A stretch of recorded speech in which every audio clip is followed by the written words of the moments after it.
दोस्तों चलिए एक बार फिर से लौटते हैं उस दौर में जहां रेडियो नाम की एक छोटी सी डिब्बी नुमा चीज हमारे पूरे घर की धड़कन हुआ करती थी।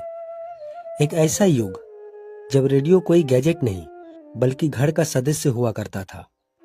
उस जमाने में ना फेसबुक था, ना इंस्टाग्राम, ना ही व्हाट्सएप की खनक। बस होती थी एक आवाज जो कानों से होकर सीधा दिल में उतरती थी। भारत में रेडियो की शुरुआत 1920 के दशक में हुई। सबसे पहले मद्रास में एक क्लब रेडियो चालू किया गया और फिर 1936 में ऑल इंडिया रेडियो यानी आकाशवाणी के नाम से यह हमारी जिंदगी का हिस्सा बन गया। उस जमाने में रेडियो रखने के लिए 10 रुपए का लाइसेंस लेना पड़ता था। यह एक सम्मान की बात थी।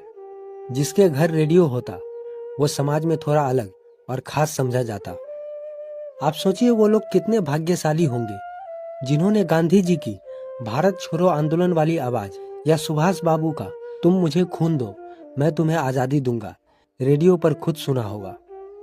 रेडियो सिर्फ खबरें नहीं सुनाता था, यह घर के आंगन में रिश्तों की आवाजें बिखेरता था। सुबह वीणा का गीतमाला, शाम को विविध भारती और रात में बीबीसी हिंदी सेवा। ये सब एक खास अनुभव था। हर गली हर मोहल्ला रेडियो की आवाज में गूंजता था। कभी घर के बड़े रेडियो पर कान लगाकर क्रिकेट कमेंट्री सुनते थे तो कभी रेडियो के जरिए फिल्मी गीतों की धुन में डूब जाया करते थे। तुझको पुकारे मेरा प्यार, ऐसा लगता था जैसे गायक नहीं हमारे दिल की बात गा रहा हो। तब जिंदगी में शांति थी, ठहराव था, अपनापन था। आज भले ही हर हाथ में मोबाइल है, लेकिन उस रेडियो की आवाज में जो आत्मा थी वो आज 4G और 5G में कहीं खो गई है। दोस्तों रेडियो का असली जलवा तब देखने को मिला जब 80 और 90 का दशक आया। उस वक्त भारत आजाद हो चुका था, लेकिन एक नई आजादी और जागरूकता की लहर रेडियो के जरिए देश के हर कोने कोने में पहुंच रही थी। रेडियो से जुड़ी सबसे ऐतिहासिक आवाज थी 25 जून 1975 की आधी रात, जब प्रधानमंत्री इंदिरा गांधी ने देश भर में आपातकाल की घोषणा की थी और वो ऐलान भी रेडियो से हुआ था।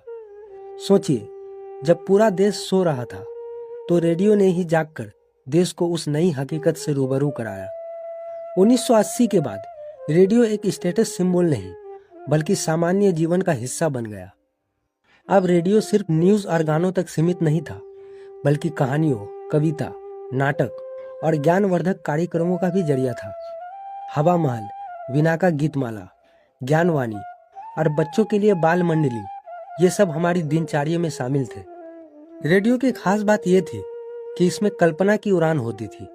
आप सिर्फ आवाज सुनते थे, लेकिन दिमाग खुद ब खुद उस कहानी, गाने या खबर का चित्र बना लेता था। रेडियो बजता था और घर के काम रुकते नहीं थे। माँ रसोई में सब्जी बनाती थी, बच्चे होमवर्क करते रहते थे और बाबूजी पास बैठकर समाचार सुनते थे।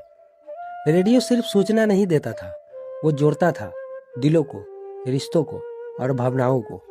उस समय ना रील्स थे, ना यूट्यूब, ना ही कोई वायरल ट्रेंड्स, लेकिन हर शब्द, हर धुन सीधा दिल में जुड़ जाती थी।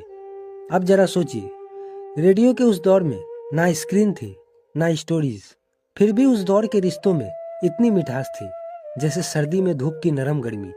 रेडियो एक संसार था जिसे दादा से पोते तक विरासत में मिला करता था। आज भी कुछ लोग हैं जो पुराने ट्रांजिस्टर को संभाल कर रखते हैं, क्योंकि वो मशीन नहीं, यादों का बक्सा है। दोस्तों अगर कोई एक टाइम मशीन हो और आपको उस सुनहरे दौर में जाने का मौका मिले तो क्या आप उस सुनहरे दौर में जाना चाहोगे? आप अपनी राय हमें कमेंट में जरूर बताएं।